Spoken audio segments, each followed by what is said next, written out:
Hey guys, welcome back to our YouTube channel. My name is Trish, and in today's video I'll be showing you guys how to get started with italki, which is a teaching platform. As you guys can see, this month I've made over 1,000 US dollars. That is about, let's see, 18,945 rand. So you can go to my schedule and you can have a look. See, this was my schedule for the month of March. This was how many students I've had. You see, some days I felt so lazy, I only had one class. Some days I didn't have classes at all. I just had two classes simply because I just didn't put up any time for those days. I just wanted free time. Like today, I was like, today and tomorrow I'm not doing anything because I've made enough money. I usually work from 11 to 4. That's 11 to 4, just a couple of hours per day. And on weekends, I might change that to start early simply because on weekends I have a lot of time.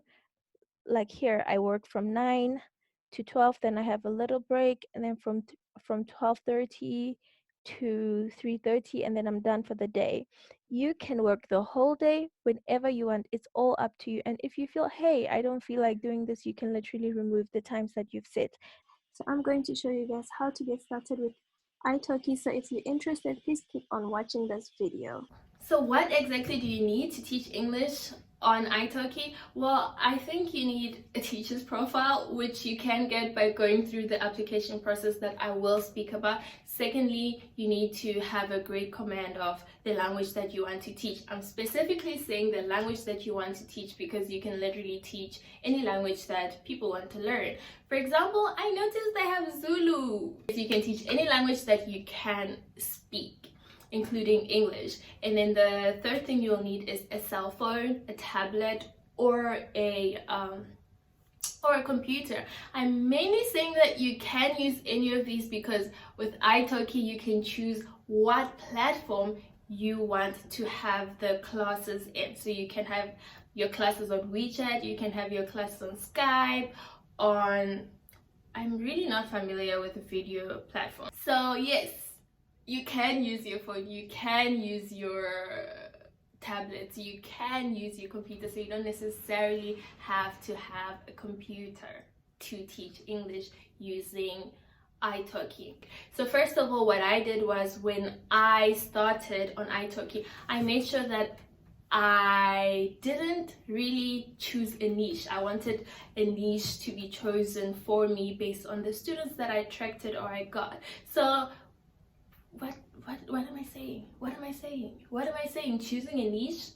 What's this? Isn't teaching English already a niche? So basically, there are people who choose to teach children, people who choose to teach adults, people who choose to teach business English or test-centered English like IELTS or whatever other tests they have. So I chose to not specialize in any of those. But as I started teaching, I just realized that a lot of parents just liked me. So at the end, I started having more kids as my students than adults. I also think it's largely because a lot of kids are learning English as opposed to adults, so there's just a huge market for kids. So if you want to market yourself as a teacher that specializes on kids, I think that would be lucrative and it would work. But initially I didn't because I just wanted to catch as many fish as I could. So that's what I did. And then secondly, I just made sure that I had material already available for teaching. So that was one. If someone wanted to have a conversation class, I had a number of, I created a PPT and I made the PPT according to different English levels. So I had beginners, intermediate, advanced, you know, all those levels, simply because I didn't want to prepare for classes. Like, if you know me, I'm a very lazy person. I can be very lazy, so I just didn't want to have a student say, hey, I want to have a class, and me cancelling simply because I don't feel like planning for the lesson. So I planned for the lessons in advance. This helped a lot because I'm actually an English teacher and I have a lot of resources at my disposal, so that didn't take much of my time. I think I was done within 3 days. So I did like an adults, children, and fun version, so that I didn't have to prepare. So I think that if you take time out of your life before teaching, where you organize the resources, you look at what would a child who's literally never had an experience with English want to learn, and then you just try to do PPTs related to that, I think it will help greatly, because it just saves you time, and like you can accept a lot of students without having to work so extra hard at a later stage. Especially because unlike Data ABC, where they give you the material to teach to the people you're teaching, with italki it's more like they just give you a platform to find students, and you have to do the work as the teacher, decide what you're talking about, what you will teach when. So my experience, so I've taught italki for the whole of November. I must say I was a little sketchy at the beginning. So in my first week on italki, I decided to go on a trip with my friends, so I didn't really teach for that whole week. I went on a trip for like 4 days, and then I came back and I was just still so excited about the trip, and I was like, teaching me next week. But I did procrastinate in the first week, and I would not advise you to do so, mainly because if you are a new teacher on italki will try to put you up there in the search thing, and they'll put the word new next to your profile simply to just make sure that people see you, and so that they can help you get your first couple of students. So if you use that first week, I think it can be beneficial in catching the first students.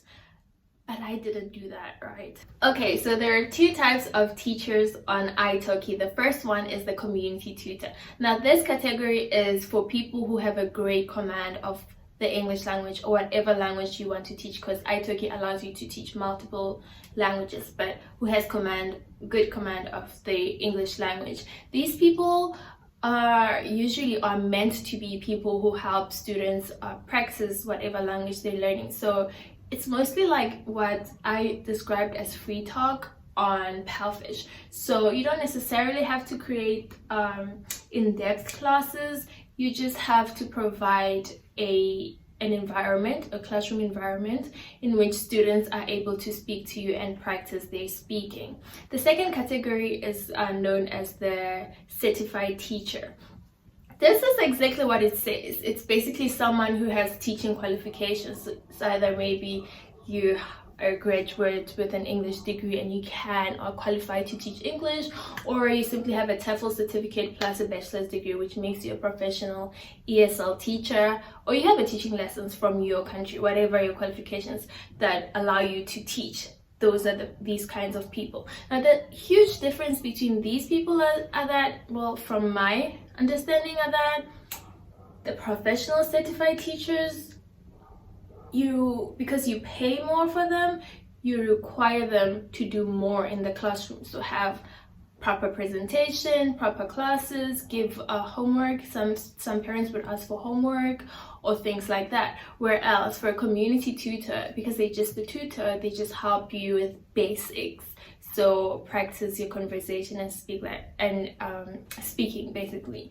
And the huge difference is that they're paid differently. So you can, as a certified teacher, you can charge more than a community. So how do you apply? You basically go onto italki and you fill in the application form. As you're filling in the application form, you will need to do a video. They have a guide on what you should include in your video. It's basically like your teacher profile, but on video, and just introduces the students to you and the kind of person that you are. I kind of like the idea because it also shares your personality with the students.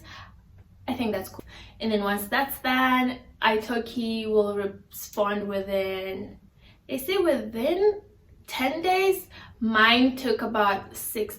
The second step after submitting your application and then being accepted is that you'll have to go through some sort of training. It's not really training, it's like you watch a couple of videos and you learn more about italki, their policies, and then that's it. And then you take a quiz just to make sure that you actually did watch the stuff and you know what they're all about and the kinds of policies that you would be working with or around. Once that is done and you've passed that, you move to the third stage, which is to have a conversation with an italki representative. This conversation is not you alone, no, it's like you with a group of people who also want to join italki. And then in that conversation, they literally just tell you more about italki and what the way forward is. And I think it's usually meant for you to speak to them if you have certain questions that you want to ask and get clarification if you have. And once that's done and they've confirmed that you're in attendance, then your profile can be live, which means that you can edit it, you can start having your teacher's calendar and choosing the times in which you want to work. So yes guys, I think italki is a great platform that you can teach in, and I definitely would suggest you do it. Thank you so much for watching this video. If you enjoyed it and you thought it was helpful, please give us a sub as well as a like, because I am hoping and I will be actively doing videos with the hope of reaching 4K subscribers in the year 2020. So if you'd like to help us reach that, please subscribe.